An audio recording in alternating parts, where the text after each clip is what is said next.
Bonjour, je m'appelle Hervé Touré, je suis un basketteur professionnel et un entrepreneur. J'ai démarré au sein de l'Asvel Basket, ma carrière sportive, un club lyonnais. Et très vite, j'ai senti le besoin de prendre la route de l'étranger. J'ai donc voyagé dans plusieurs pays, Belgique, Espagne, Italie, Iran, Liban, Argentine ou Venezuela, où j'ai remporté un titre continental avec Guaros de Lara en 2018. En parallèle du sport, j'ai monté plusieurs sociétés. L'une d'entre elles était dans le secteur vestimentaire et aujourd'hui, plus récemment, je suis donc le cofondateur d'une solution nommée LifeXtend, une IA prédictive des risques de santé. Et qu'est-ce qu'elle fait? Elle permet d'identifier un problème de santé avant qu'il n'en devienne.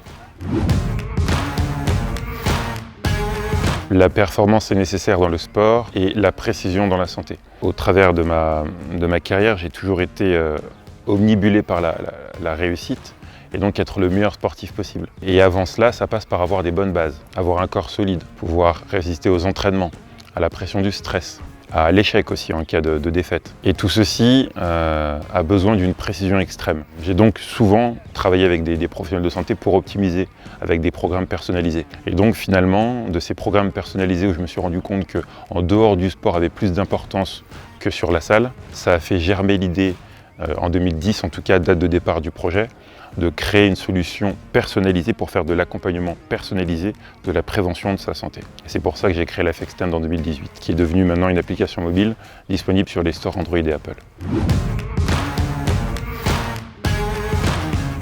J'ai la chance d'être à H7, une structure portée par la région, où il y a beaucoup de pépites et de talents.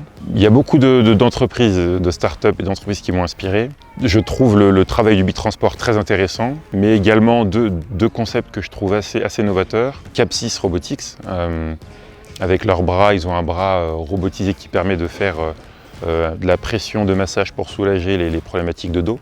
Je trouve ça assez innovant. Et puis Choco qui est un concept sonore et musical pour les lieux d'ambiance, qui permet du coup de créer une atmosphère adaptée au contexte voulu. Et je pense sincèrement que dans ces temps troublés, on a besoin d'inspiration et ce genre d'initiative va dans le bon sens. Je vois 4 points. En premier, la discipline, la détermination, la résilience et l'éthique. Dans le sport, clairement, il y a des stratégies, il y a vraiment un travail précis et c'est cette précision qui donne le succès.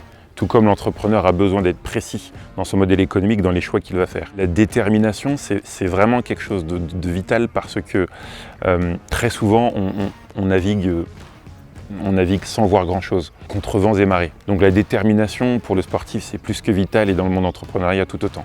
L'éthique est très importante, c'est presque de pair. Vos collaborateurs vont vous valider pour votre éthique de travail, vos prestataires, vos clients vont vous valider par l'éthique que vous proposez.